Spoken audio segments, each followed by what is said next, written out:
This video is brought to you by 5paisa.com. Download the app now.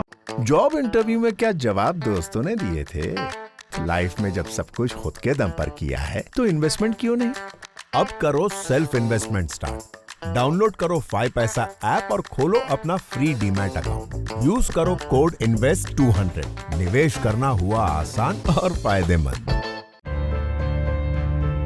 Corona संकट के बीच आम आदमी के लिए एक राहत की खबर सामने आ सकती है। जीएसटी काउंसिल बैठक की सभी अटकलों पर ब्रेक लग गया है। वित्त मंत्री ने जीएसटी काउंसिल की बैठक की तारीखों का ऐलान कर दिया है।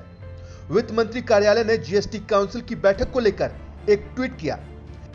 इसमें कहा गया है कि जीएसटी काउंसिल की 43वीं बैठक का आयोजन 28 मई को सुबह 11 बजे किया जाएगा। इस बैठक की अध्यक्षता वित्त मंत्री निर्मला सीतारमण करेंगी। इनके अलावा इस बैठक में वित्त राज्य मंत्री अनुराग ठाकुर भी मौजूद होंगे। ये बैठक वीडियो कॉन्फ्रेंसिंग के जरिए होगी। जीएसटी काउंसिल की बैठक में केंद्र के साथ साथ सभी राज्यों और केंद्र शासित प्रदेशों के वित्त मंत्री और केंद्र राज्य के वित्त संबंधित बड़े अधिकारी भी शामिल होंगे। कोविड की दूसरी लहर के बीच हो रही जीएसटी काउंसिल की यह बैठक इस साल की पहली बैठक होगी। इससे पहले जीएसटी काउंसिल की बैठक 7 महीने पहले अक्टूबर 2020 में हुई थी। नियम के मुताबिक हर तिमाही में जीएसटी काउंसिल की एक बैठक जरूरी है, लेकिन कोरोना और चुनाव की वजह से पिछली 2 तिमाही से काउंसिल की एक भी बैठक नहीं हुई है।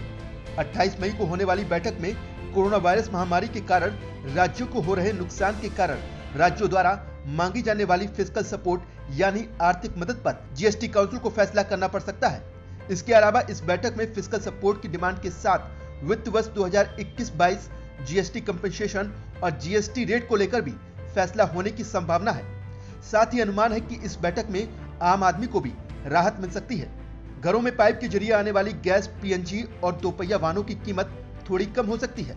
नेचुरल गैस को जीएसटी सिस्टम के दायरे में लाया जा सकता है और टू व्हीलर पर लगने वाला जीएसटी रेट घटाया जा सकता है। साथ ही इसमें इन्वर्टेड ड्यूटी स्ट्रक्चर को सुधारने के कुछ कदम भी उठाए जा सकते हैं। खास तौर पर फर्टिलाइजर, स्टील के बर्तन, solar module, tractor, tyre, electric transformer, pharma, textile, fabric, railway, locomotive जैसे सेक्टर्स में मौजूदा इन्वर्टेड ड्यूटी स्ट्रक्चर में करेक्शन होना जरूरी है।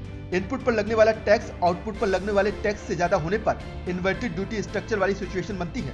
अभी इंपोर्टेड टायर पर 10% जबकि कच्चे माल पर 20% की ड्यूटी लगती है। इसी तरह सोलर मॉड्यूल पर कोई ड्यूटी नहीं लगती, जबकि इसमें इस्तेमाल होने वाले कंपोनेंट पर 5 से 10% की ड्यूटी लगती है। आपको बता दें कि राज्य सरकारें लगातार केंद्र सरकार से फिस्कल सपोर्ट देने और वैक्सीन पर टैक्स में राहत देने की मांग कर रहे हैं। राज्यों का कहना है कि 18 से 45 साल के लोगों के लिए वैक्सीन खरीदने में जीएसटी से राहत दी जाए।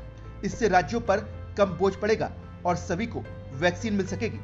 राज्य सरकारें केंद्र सरकार से सेस में हिस्सेदारी की भी मांग कर रही हैं, जो केंद्र सरकार अपना रेवेन्यू बढ़ाने के लिए कई सामानों और सेवाओं पर लगाती है। जीएसटी काउंसिल में केंद्र सरकार और राज्यों के बीच मतभेद का ये एक अहम कारण है। लेकिन अगर जीएसटी काउंसिल वैक्सीन पर टैक्स में राहत देने को तैयार हो जाती है तो यह वाकई राज्यों और देश की आम जनता के लिए एक बड़ी राहत होगी।